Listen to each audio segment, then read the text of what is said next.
ప్రతిసారి కథ అనగనగానే పదంతోనే మొదలవుతుంది, కానీ ఈసారి అలా మొదలవ్వలేదు. ఎందుకంటే ఇది కథ కాదు, వాస్తవం. ఓటు ఇది ఒకరికి 5 సంవత్సరాల రాబడికి ఒకరోజు పెట్టే పెట్టుబడి, మరొకరికి ఒక్కరోజు రాబడికి 5 సంవత్సరాల పెట్టుబడి. నేను ఈరోజు రాబళ్ళ గురించి పెట్టుబడుల గురించి మాట్లాడుతున్నానంటే అది వ్యాపారం కోసం అని మీరు అనుకుంటున్నారా? కాదు, రాజకీయం గురించి. నా వయసుకి రాజకీయాల గురించి మాట్లాడే అర్హత లేదన్న రాజ్యాంగం ఓటు గురించి మాట్లాడే హక్కు ఉందని గుర్తు చేసింది. అందుకే మనం ఈరోజు ఓటు గురించి మాట్లాడుకుందాం. ఈ ఓటు 5 నిమిషాలు వినియోగిస్తే 5 సంవత్సరాలు ఫలితం చూపిస్తుందని అందరికీ తెలుసు. అందరూ ఓటు వేసే ముందు వచ్చే ఆ 5 సంవత్సరాల ఫలితాన్ని ఆశిస్తున్నారు. కానీ ఎంతమంది తమ దగ్గర ఉన్న 5 సంవత్సరాల అనుభవంతో ఆలోచిస్తున్నారు? నా 5 సంవత్సరాల అనుభవంతో ఈసారి ఎన్నికల్లో నేను మంచి అభ్యర్థిని ఎంచుకున్నాను. అతని గురించి తెలుసుకునే ముందు నా ఈ చిన్ని ప్రయత్నాన్ని చూడండి.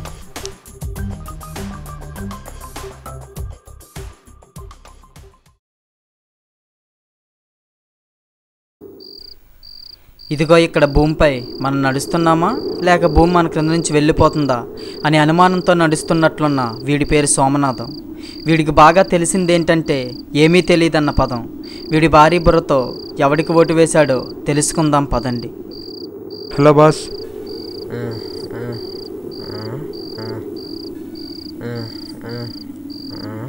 ఓటేసావా?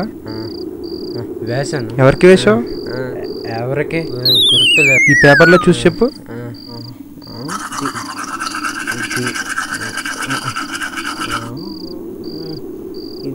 ఇది కూడా కాదు, ఇది కాదు,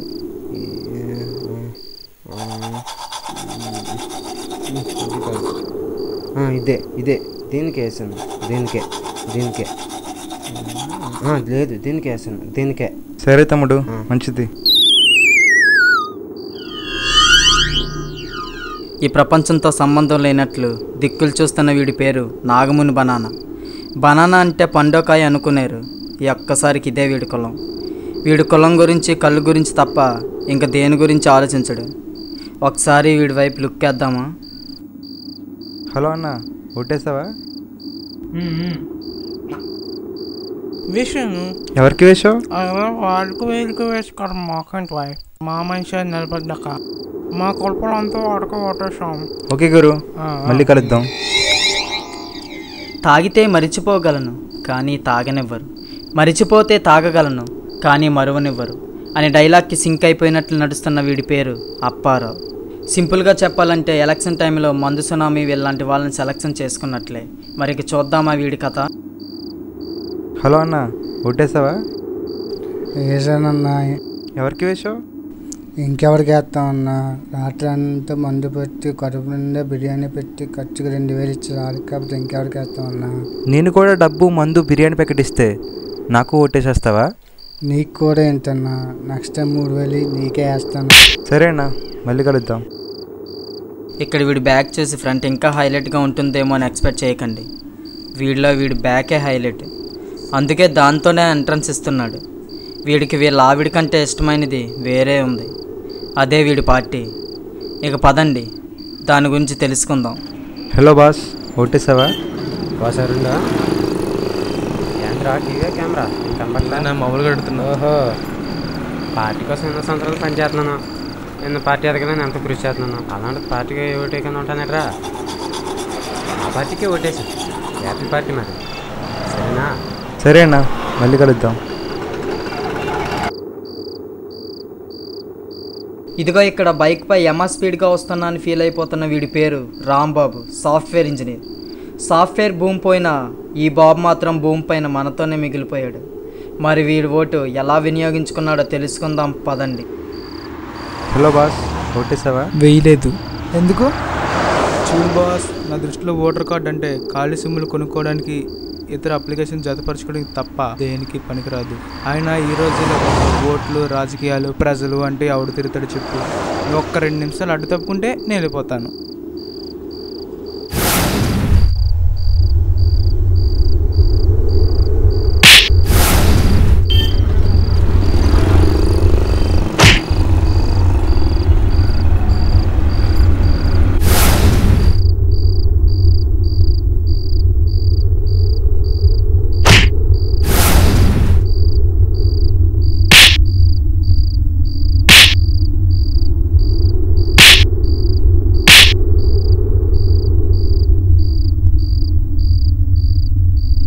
తమ్ముడు, నువ్వు వెళ్ళాల్సింది అటువైపు కాదు, ఇటువైపు. తీసుకెళ్తారా?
అరే రే, ఇది చాలా గట్టిదన్నట్టుంది.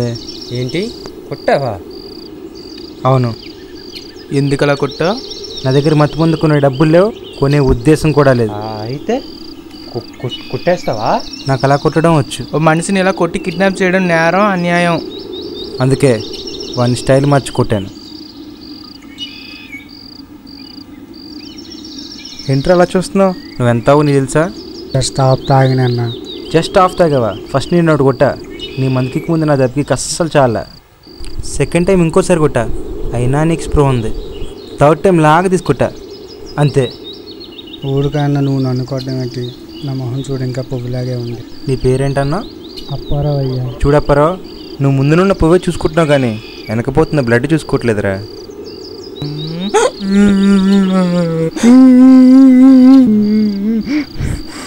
రక్తం రసంగా కారిపోతుంది బాబోయ్. అరే అబ్బాయి, ఎందుకు అలా ఏడుస్తావు? అరే నాన్నెవరో తెలిసినా నన్ను ఎందుకు ఇలా కట్టేశావు?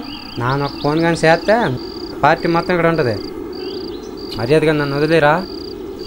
ఎస్ కరెక్టే, బాగా గుర్తు చేసావు. కిడ్నాప్ అయ్యేవాడి దగ్గర ఫోన్లు ఎందుకు పనిచేస్తాయి?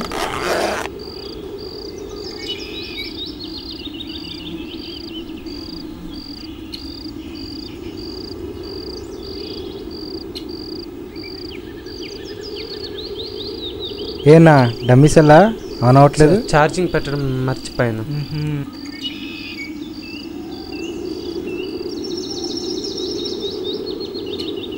చూడు బాస్, నన్ను చెట్టుకేసి ఇలా కట్టేసావు కానీ నా సాలరీ గంటకి 700 రూపీస్. ఇలా అనవసరంగా నా టైం వేస్ట్ చేయకు. Please let me go.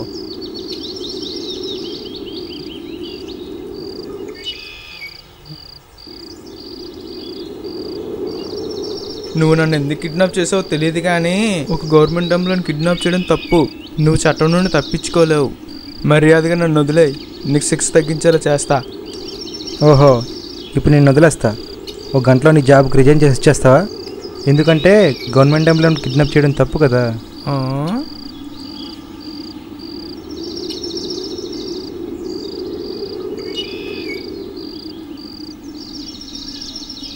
అన్నా నా దగ్గర ఏమి లేవన్నా, నన్ను వదిలే అన్నా. నిన్ను ఏం లేనందుకు వదిలేయాలా, ఈ రూపాయి ఉందని చంపేయాలా?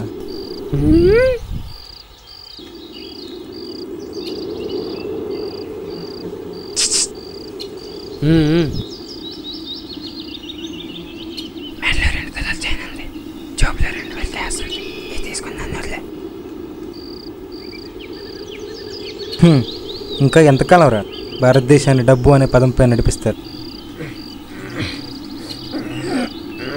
ఏంటి బాస్, చేతికి కట్టలేకపోయినా విడిపించుకోవడానికి చాలా కష్టంగా ఉందని ఆలోచిస్తున్నావా? ముందు తాడు కొందామని షాప్కి వెళ్ళావయ్యా, కానీ వాడు 5 పశువులు కట్టడానికి తాడు అడిగితే 3000 ఖర్చు అవుతుందని చెప్పాడు. కానీ నా దగ్గర అంత బడ్జెట్ లేక 30 రూపాయలు ఇచ్చి 5 ఫెవికి అడిగా. వాడు చిల్లర లేదని చెప్పి 6 ఇచ్చాడు. దేవుడి దేవల్ల ఇదిగో బాస్, ఇది వాడే అవకాశం ఇంకా నాకు రాలేదు. ఏట్రా ఇందాక నేను చూస్తున్నాను, నాన్న సీరియస్గా మాట్లాడుతుంటే నువ్వు కామెడీ చేస్తున్నావు ఏట్రా?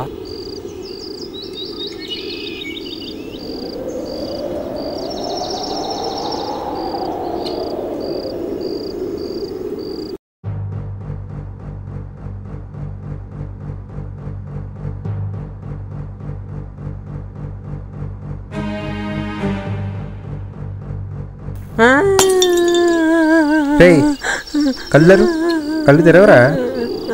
వెన్నెలు చెప్పు, ఎన్నేళ్ళు రా అవి? 4 రా ఇవి?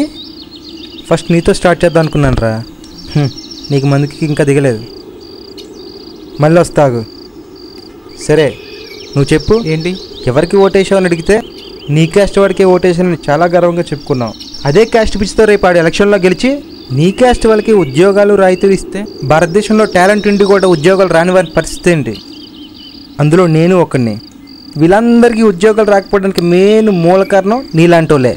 ఇలా తక్కువ జాతి వారికి రిజర్వేషన్లు, ఎక్కువ జాతి వారికి రికమెండేషన్లు అనే 2 పద్ధతుల ద్వారా ఉద్యోగాలు ఇవ్వడం వల్ల మన భారతదేశం ఇంకా డెవలప్ అవ్వాల్సిన కంట్రీగానే ఉండిపోయింది.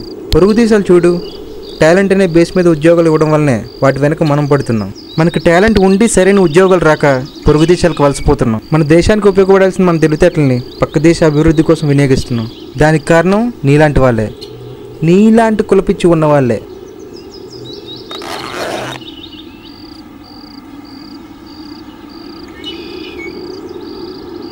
నువ్వెవరికి ఓటేసానన్నావు?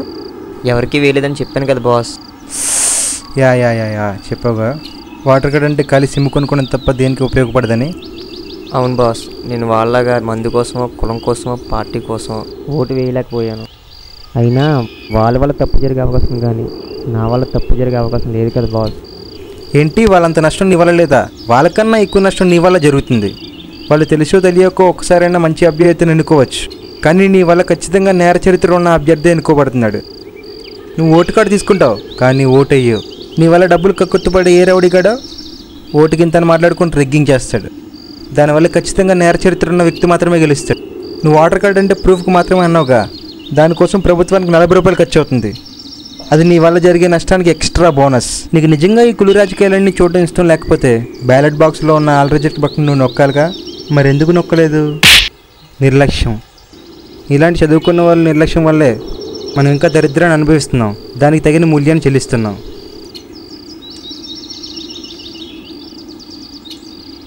నీతో ఏం మాట్లాడాలి కూడా నాకు అర్థం కావట్లేదురా. ఎవడికి ఓటేసావని అడిగితే అరగంట వెతుకో. నువ్వు ఓటేసే పద్ధతి ఎలాగుందో తెలుసా? ఎగ్జామ్ హాల్లో కూర్చొని మల్టిపుల్ చాయిసెస్ గురించి బొమ్మ బోర్డు చేసుకున్నట్టుంది. 50-50 ఛాన్సెస్, అయితే పాస్ లేదా ఫెయిల్. ఇక్కడ ఫెయిల్ అయితే 1 ఇయర్ మాత్రమే పోతుంది. ఇక్కడ చాలామంది జీవితాలు నాశనం అయిపోతున్నాయి. అసలు వాడికే ఎందుకు ఓటేసావు? మా నాన్న ఆడికే ఏమన్నాడు. ఏంటి? మా నాన్న ఆడికే ఏమన్నాడు. మీ నాన్న ఎవరికి చెప్తే ఆడికి ఓటేసేస్తావా? మరేం చేయాలి? నాకు వాడి గురించి కానీ రాజకీయాల గురించి కానీ ఏం తెలీదు. తెలుసుకోవాలి మనం ఎవరికి ఓటేస్తే మన జీవితం బాగుపడుతుందో. మనకు ఉద్యోగాలు వస్తాయో, మన దేశం అభివృద్ధి దిశగా నడుస్తుందో అది తెలుసుకున్న తర్వాత మనం ఓటు అప్లై చేయాలి. లేకుంటే నీలాగా ఎవడో తలకమాసినోడు వస్తాడు, వాడికి దొరికినంత దోచుకొని తినేస్తాడు. లేకపోతే నీలాగా ఏం చేయాలో అర్థం కాక వాడికి నచ్చిన పనులు చేసేస్తుంటాడు. అర్థమైందా? నీలాంటి వాడి వల్ల ప్రజాధనం వేస్ట్ తప్ప వేరే ఉపయోగం లేదు. నువ్వేమన్నా? పార్టీ కోసం ఓటేసాను అన్నాను. పార్టీ కోసం ఓటేసావా? నువ్వు వేసిన పార్టీ చరిత్ర ఏంటో నీకు తెలుసా? నీకేం తెలుసు మా పార్టీ గురించి? మా పార్టీ 1960లో పుట్టింది. 62 సంవత్సరాల సుదీర్ఘ చరిత్ర కలది మా పార్టీ. కేంద్రంలోని 42 సంవత్సరాలు పరిపాలించింది మా పార్టీ. ప్రముఖుడైనా, మన దేశంలో ఏ ప్రముఖుడైనా ముందు మా పార్టీలో చేరాల్సిందే. అది బిజినెస్ మ్యాన్ అయినా, యాక్టర్ అయినా. ఇప్పటి వరకు 2000కి పైగా ఎమ్మెల్యేలను, 1000కి పైగా ఎంపీలను లోక్సభకు, రాజ్యసభకు పంపించిన సత్తా గలది మా పార్టీ. గ్యారంటీగా 1000కి పైగా ఎమ్మెల్యేలను గెలిపించగల సత్తా గలది మా పార్టీ. మన భారతదేశంలో 28 రాష్ట్రాలలో 64 సంవత్సరాల సుదీర్ఘ పరిపాలనలో 40 సంవత్సరాలు అధికార పార్టీగా నియమించబడింది మా పార్టీ. అంతేందుకు, మన రాష్ట్రంలోని 20 సంవత్సరాలు అధికార పార్టీగా నమోదైంది మా పార్టీ. ఎటువంటి నాయకుడు ఎదగాలన్నా ముందు మా పార్టీ మద్దతు కోరాల్సిందే. రాజు చచ్చినా రాజే, ఓడినా రాజే. ఏ క్రీడాకారుడైనా, ఏ వ్యాపారవేత్త అయినా, ఏ యాక్టర్ అయినా, ఇలా చాలామంది ప్రముఖులు ముందు మా పార్టీని ఆశ్రయిస్తారు. ఏంటి? పార్టీ చరిత్రను క్యాల్కులేట్ చేసే ఐడెంటిఫికేషన్ మార్కులు ఇవా? ఇవి కాకుండా ఇంకేముంటాయి? సరే సరే, నీ పార్టీ చాలా చరిత్ర గలదని నేను ఒప్పుకుంటా. కానీ నేను వేసే 2 ప్రశ్నలకి నువ్వు సమాధానం చెప్తే. అడుగు. ఓ పెద్ద, నన్నంటే ఒప్పుకుంటాను కానీ నా పార్టీ నేను ఒప్పుకుంటానంటే. నువ్వు అడిగా 2 ప్రశ్నలు అడుగు. అయితే మొదటికొచ్చింది, నీ పార్టీలో ప్రముఖమైన పేదవాడి ఒకటి పేరు చెప్పు. పేదవాడా? పేదవాడు పార్టీలో ప్రముఖుడు ఎలా అవుతాడయ్యా? ఏ పేదవాడు రాజకీయాలకు పనికిరాడా? పేదవాడి ఓటుతో ప్రాణం పోసుకున్న పార్టీలకి పేదవాడికి ప్రాధాన్యత ఇవ్వడానికి పనికిరాడా? రెండో ప్రశ్న అడగవా? మొదటి క్వశ్చన్కే సమాధానం చెప్పలేకపోయావు, ఇంకా రెండో క్వశ్చన్ ఏమని అడగను నిన్ను. ఇదిగో చూడు, నీ పేరేంటన్నా? అప్పరవయ్య. ఏం చేస్తుంటావు? ఊలి పని బాబు. ఎందుకు ఇంత తాగావు? ఊలి పని బాబు. పగలంతా కష్టపడి సాయంత్రం అయ్యేసరికి ఈ నీళ్లు తాగపోతే నిద్ర పట్టడు బాబు. చూడప్పారావు, నీ కష్టం నాకు తెలుసు, ఎందుకంటే మా నాన్న కూడా నీలాగా రైతే. కానీ నీలాగా తాగుబోతు మాత్రం కాదు. చూడప్పారావు, నువ్వు ఇలా తాగి ఇంటికి వెళ్తే నీ పిల్లలు కూడా నీలాగా తయారవుతారు. అర్థం కాలేదా?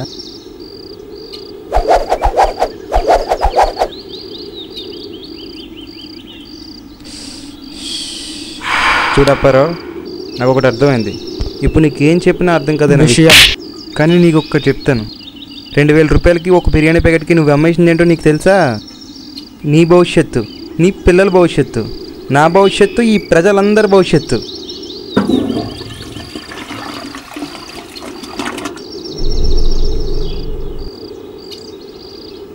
ఈమె పేరు సత్యవతి. ఈమెకి 40 ఏళ్ల క్రితం పెళ్ళైంది. ఈమె భర్త ఇండియన్ పాకిస్తాన్ యుద్ధంలో మరణించాడు. అయినా వీరమాతకి దేశభక్తి చావక వాళ్ళ కొడుకుని కూడా మిలిటరీలోకి పంపించింది.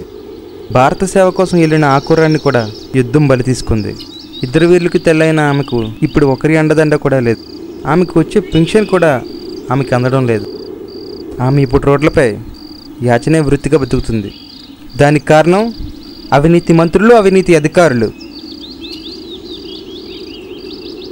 ఇదిగో ఈ ఫోటోలో ఉన్న వ్యక్తి పేరు లక్ష్మణరావు, భారతదేశపు వెన్నుముక్క. అర్థం కాలేదా? అంతరించిపోతున్న అరుదైన జాతికి చెందిన భారతదేశపు రైతు. 20 ఏళ్ల క్రితం నకిలీ మందుల వల్ల ఆమె భార్య చనిపోయింది. 2 నెలల క్రితం ఇతని కొడుకుకి ఉద్యోగం రాక ఇతను చనిపోయాడు. కన్న తల్లిని, కన్న తండ్రిని బ్రతికించుకోలేక ఇప్పుడు ఆ కొడుకు చచ్చి బ్రతుకుతున్నాడు. దానికి కారణం అవినీతి మంత్రులు, అవినీతి అధికారులు. ఇదిగో ఇతని పేరు సుబ్బారావు.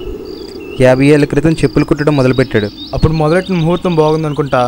ఇప్పటికీ ఇంకా చెప్పులు కుట్టుకుంటూనే బ్రతుకుతున్నాడు. ఇతనికి ఒక కూతురు ఉంది, పేరు లక్ష్మి. ఆ లక్ష్మీదేవి ఇంట్లో లేక ఈ లక్ష్మీదేవి 40 ఏళ్ళగా ఇంట్లో ఉండిపోయింది. అది పెళ్ళి కాకుండా. ఇప్పుడు ఫోటోలో చూపించిన 3 వ్యక్తులు ఓటు వేసింది డబ్బు కోసమో, పార్టీ కోసమో, కులం కోసమో, బిర్యానీ కోసమో కాదు. తమ కోసం, తమ భవిష్యత్తు కోసం. వీలాంటి వాళ్ళు ఒక్కరే ఉంటే మీలాంటి వారు 5 ఉన్నారు.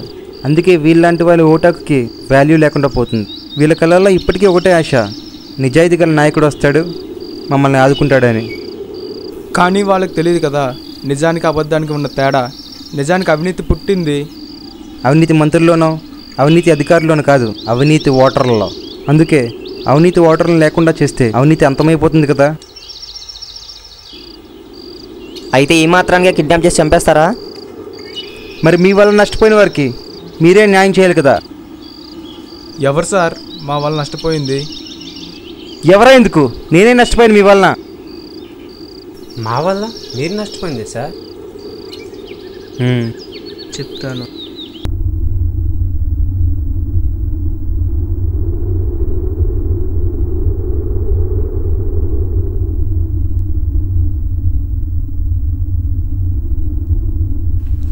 నేను రెండో ఫోటో చూపించానే, రైతు లక్ష్మణరావు మా నాన్న.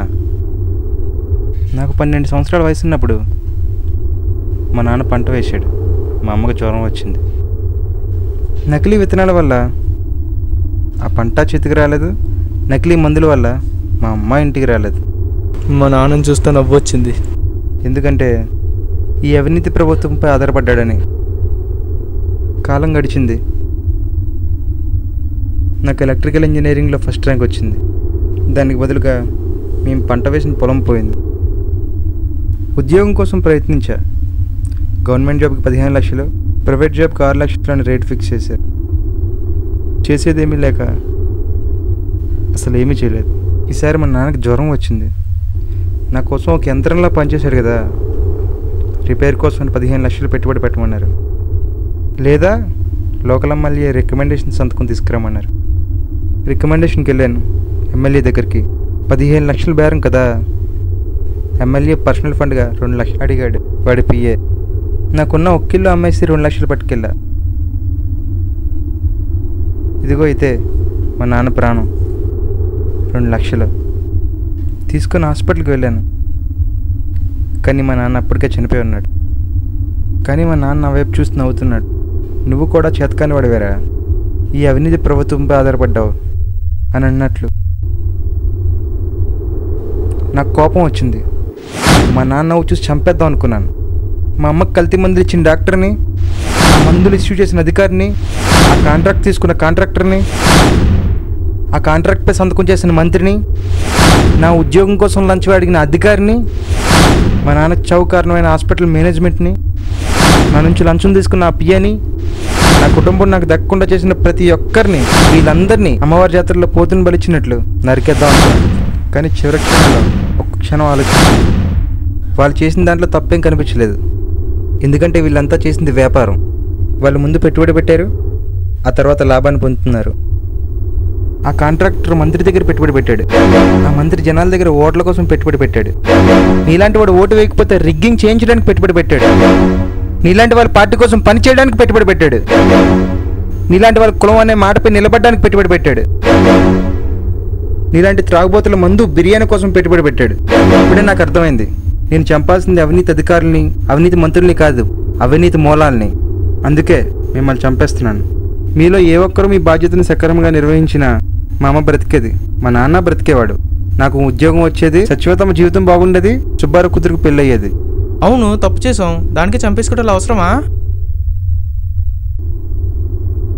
చూడండి, అందులో మీ కాళ్ళకు పచ్చవైరు కట్టాను కదా, అది కరెంటుతో ఉన్న వైరు. అది ఇంట్లో ఉంటే సన్నగా ఉంటుంది, కంపెనీలో ఉంటే లావుగా ఉంటుంది. లావుగా ఉన్న వైరు పట్టుకుంటేనే షాక్ కొడుతుందన్న రూల్ ఏం లేదు. సన్నగా ఉన్న వైరు పట్టుకున్నా షాక్ కొడుతుంది. అలాంటిది మీరు చేసిన తప్పు కూడా, దానికి ఫలితం అనుభవించాల్సిందే. అది చిన్నదైనా పెద్దదైనా. ఇక్కడ కరెంట్ ఎలా వస్తుందని ఆశ్చర్యపోతున్నారా? మీరు గెలిపించిన అవినీతి మంత్రులు, అవినీతి అధికారుల మహిమ. మంచినీరు మున్సిపాలిటీలోకి వదులుతున్నారు, మున్సిపాలిటీ నీరు ఇళ్లలోకి వదులుతున్నారు. ఇళ్లలో కరెంట్ ఉండకపోవచ్చేమో, ఇక్కడ మాత్రం పుష్కలంగా ఉంటుంది.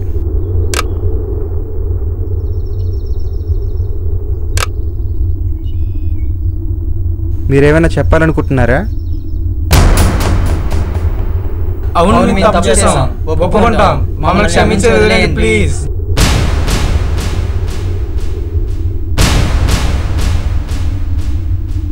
అక్కడ 4 గదుల్లో ఉన్న నిజమైన ఓటర్కి ఇక్కడ నల్లమల్ల ఫారెస్ట్లో ఉన్న నాకు పెద్ద తేడా ఏమీ లేదు. కానీ నేను మీకు ముందే చెప్పాను, నేను 5 సంవత్సరాల ఫలితాన్ని ఆశించడం లేదు, 5 సంవత్సరాల అనుభవంతో ఆలోచిస్తున్నాను. ఇప్పుడు నా మనసులో ఒకటే ఆలోచన, వీళ్ళని చంపాలా వద్దా అని. నా మనసులో చంపేద్దామనే ఉంది, వాళ్ళని కాదు, వాళ్ళలో ఉన్న అవినీతి మూలాల్ని మాత్రమే. మీరు కూడా చంపేయండి మీలో ఉన్న అవినీతి ఓటర్ని. నేను మీకు ఒక అభ్యర్థి గురించి చెప్పాను కదా, అది ఎవరని మీకు చెప్పవలసిన అవసరం లేదు, అది మీరే ఆలోచించండి. మీకు సరైన అభ్యర్థి ఎవరో. ఇప్పుడు మీతో ఓటు హక్కుతో పాటు 5 సంవత్సరాల అనుభవం కూడా ఉంది కదా, అదే తెస్తుంది మనలో మార్పు. మార్పు అనేది మనలో వస్తే అది మనతో ఉంటుంది, అదే మార్పు మనతో వస్తే మనందరిలో ఉంటుంది.